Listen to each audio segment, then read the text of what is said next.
Hi everybody. I want to talk to you a little bit more in this video about comparison.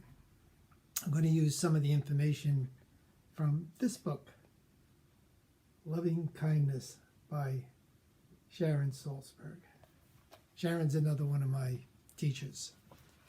So in the last video we talked about not making comparisons, and I just want to read something that Sharon has in her book. Comparing ourselves to others is a very powerful mental affliction. That's interesting. Comparison or conceit is ignoring painful restlessness. It can never bring us peace because there is no end to the possibilities for comparison. So let's think about that for a minute. Let's say we say, well, I am going to compare.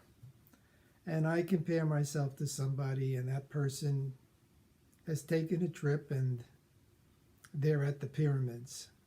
And I say, I want that for myself. I'll be happy if I'm doing that. So off I go, and I'm now standing in front of the pyramids, and the comparison doesn't work anymore because I'm doing what they're doing. So I'm fine. But there's somebody else that's doing something, and I'm in the comparison affliction mode. So they're on a cruise, and I say, well, I have to take a cruise because I want to have that happiness that they seem to have. And what happens is we find that there's always the person that has the something else. So as much as we imitate or duplicate what we are a little bit envious of, maybe, of what another person has, what happens is once we satisfy it, there's the next person showing us the next thing.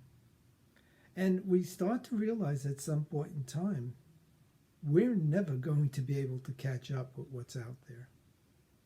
There's always somebody who's making more money, somebody who's better looking, somebody who's thinner, somebody who's more personable, somebody who's got a whiter teeth.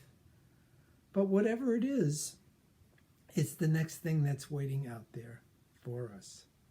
So making a comparison is a trap. And it's a trap that we can never get out of.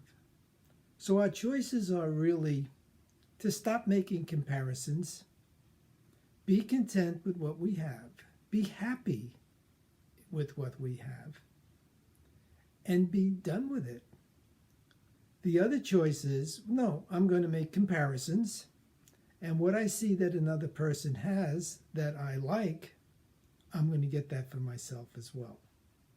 And to realize that if you take that course, it is never ending.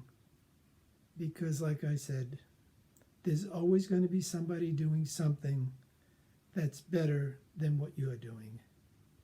And it'll always be out there. So no matter how many times you satisfy a comparison, the next comparison is going to be out there.